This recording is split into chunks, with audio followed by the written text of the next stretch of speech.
Blohm Voss BV Fw. It is notable for its uncommon structural asymmetry. Although the Blohm Voss BV Fw performed well, it was never ordered into full-scale production, for reasons that included the unavailability of the preferred engine and competition from another tactical reconnaissance aircraft, the Fw189.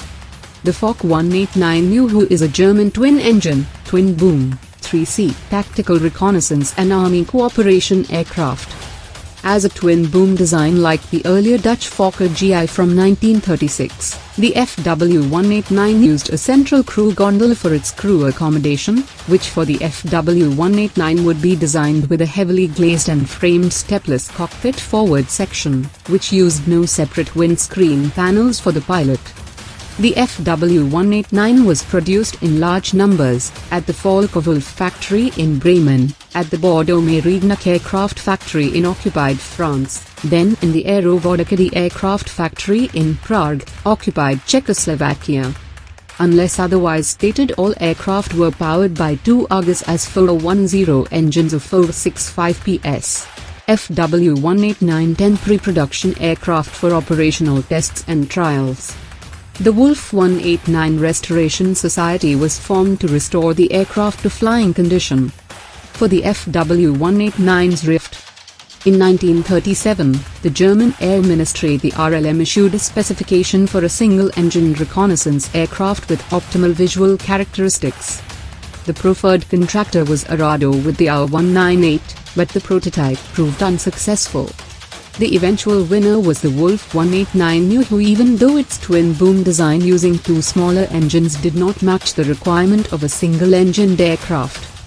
Blohm Voss, although not invited to participate, pursued as a private venture something far more radical. The proposal of chief designer Dr. Richard Voigt was the uniquely asymmetric BV1 Fw. The plexiglass glazed crew gondola on the starboard side strongly resembled that found on the Fw189, and housed the pilot, observer and rear gunner, while the fuselage on the port side led smoothly from the BMW 132 and radial engine to a tail unit. At first glance, the placement of weight would have induced tendency to roll, but the weight was evenly supported by lift from the wings. In terms of thrust versus drag asymmetry, the countering of induced yaw was a more complicated matter. At low airspeed, it was calculated to be mostly alleviated because of a phenomenon known as P-factor, while at normal airspeed it proved to be easily controlled with trimming.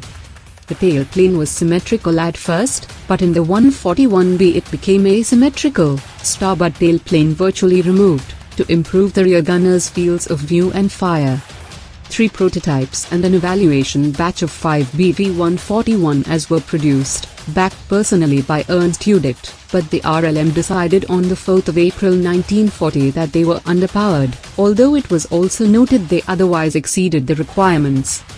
By the time a batch of 12 BV141Bs were built with the more powerful BMW 801 engines, they were too late to make an impression, as RLM already decided to put the Fw189 into production.